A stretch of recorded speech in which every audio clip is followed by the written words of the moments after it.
Kaza neza kuri Elize TV Media. Nitwe Elize. Amakuru mashya, ibiganiro, amateka n'ibyegeranyo bizwaho nanjye Elize kuri Elize TV Media. Yitwa Emeline Ishanga, akaba ari naryo zina yamamayeho cyane.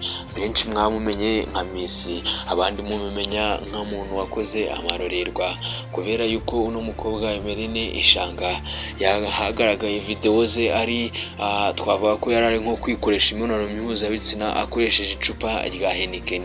Ibintu byavuyemo ibibazo byinshi cyane ndetse kandi bitigisa media nyarwanda.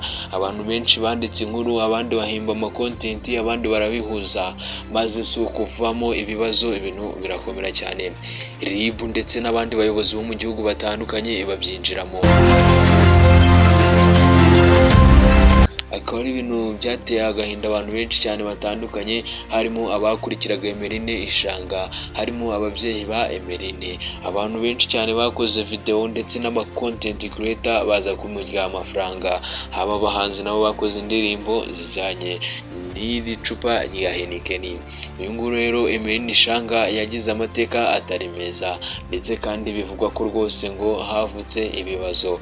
Gusa nyuma y'ibyo byose witwa Emeline Ishanga agaragaye mu rusengero ashima Imana, arabatijwe ndetse kandi yicujije ibyaha bye, aranihanye, avuze ko rwose ngo agiye gukizwa akagendera mu nzira y'Uwiteka.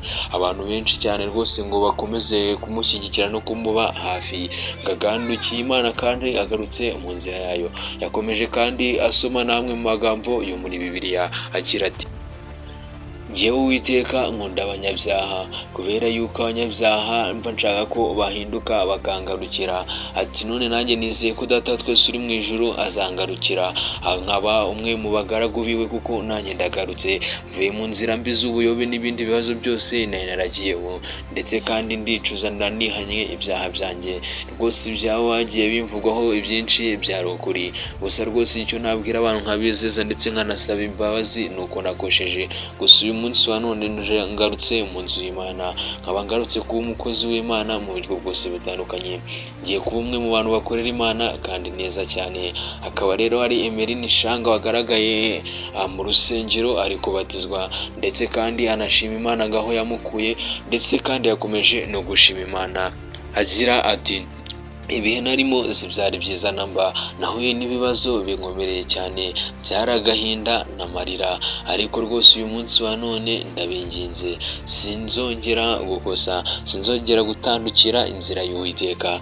Ndagarutse ngo mbane n'abagaragu b'Uwiteka, ndagarutse ngo mbe umwana w'Imana, ndetse kandi mbe n'umukozi wayo. Emeline Ishanga rero mukaba mugiye kumubona mu bikorwa byo gushima no guhimbaza Imana, ngagiye kugarukira Imana ayikorera ibyo yifuza, ndetse kandi yavuze ko ngo atazongera kugaragara mu bintu nka biriya by'amatakara gusa, bimwe yamaje gusabira imbabazi ndetse akanicuza. Akaba yitwa rero Emeline Ishanga, yicujije, yabatijwe.